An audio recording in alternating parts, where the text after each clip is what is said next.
hipotesis apakah proporsi dalam setiap garis sama. Nah, itu menguji proporsinya apakah sama.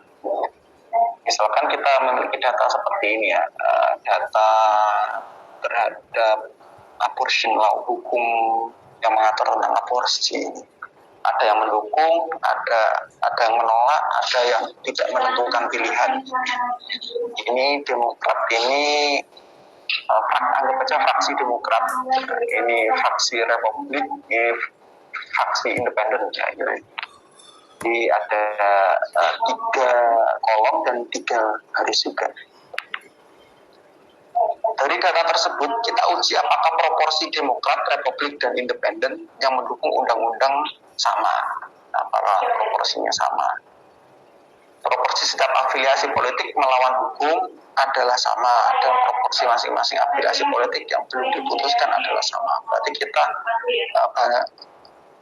kita cari homogenitas antara yang mendukung, antara yang menolak, dan antara yang tidak memutuskan. Apakah ini nilainya ini sama dengan yang lainnya, kayak gitu. Untuk menentukan itu, maka dianalisis apakah ketiga variabel tersebut memiliki kesamaan. Mungkin. Jadi kalau kita bandingkan ini dengan ini itu apakah punya kesamaan? Apakah orang yang mendukung, orang yang menolak, dan orang yang tidak memberikan pernyataan itu apakah sama?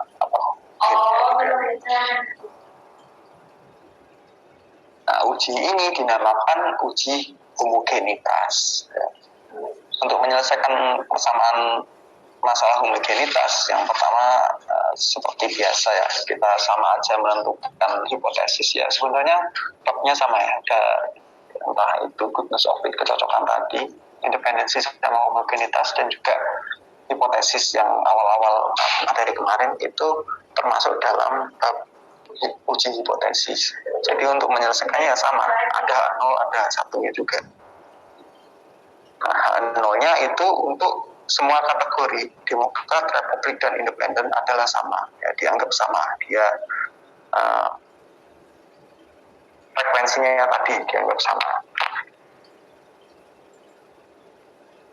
Terus H1-nya untuk semua kategori Demokrat, Republik, dan Independen frekuensi atau proporsinya tidak sama.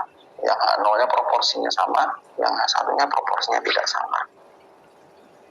Yang selanjutnya tentukan signifikan levelnya, alfanya sama dengan 0,05. Tentukan area kritikalnya. Area kritikalnya berdasarkan X kuadrat alfa 0,05, V-nya sama dengan 4. Dari mana V-nya sama dengan 4? Katanya itu. Dari mana V-nya sama dengan 4? Lihat tabel ini.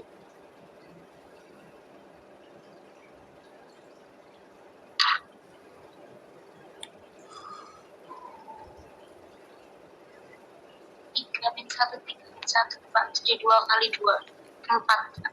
Sip, mantap. Ya, jadi berdasarkan kolom dikurangi 1, garis dikurangi 1. Jadi ini 3 dikurangi 1, 2, 3 dikurangi 1, 2. Dikalikan 4. Oke. Nah, dari hasil ini, maka kalau kita cari di G-square, nilainya itu alfa 0,05, V-nya 4, berarti 9,488. Sehingga area kritisnya itu ketika X kuadratnya lebih dari 9,488.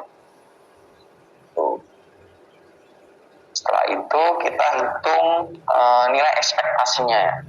Kita hitung nilai ekspektasinya, lalu kita hitung nilai X kuadratnya tadi. Cara menghitung nilai ekspektasinya kayak gimana? Kayak yang awal tadi.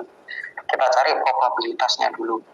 Berarti anggapannya ini aja ada probabilitas Demokrat. Ya, probabilitas Demokrat berarti 200/500 ini ya. 2/5. Baca probabilitas Republik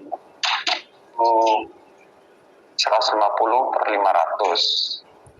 Berarti 3/10. Nah,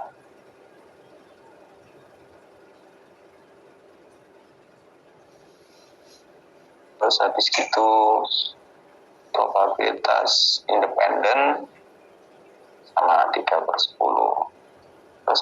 lagi probabilitas mendukung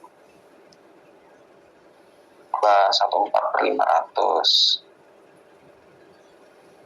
probabilitas menolak PA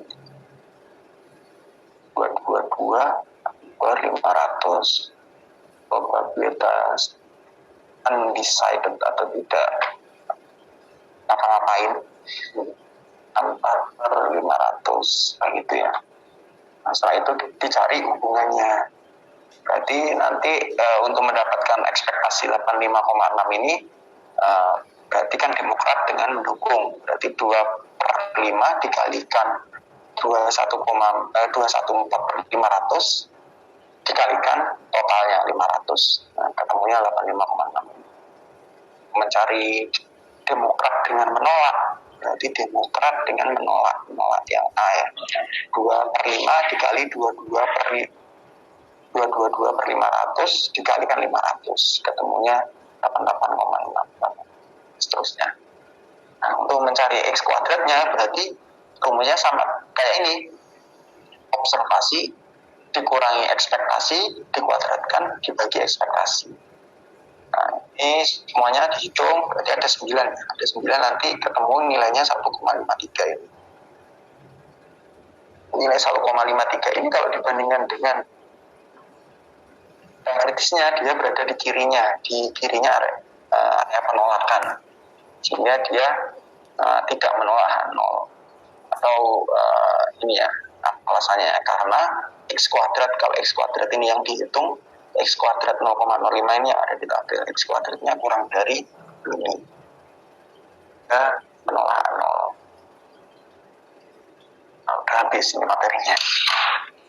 Jadi langkah-langkahnya sama ya, yang independen tadi untuk homogenitas, dan rumusnya pun sama.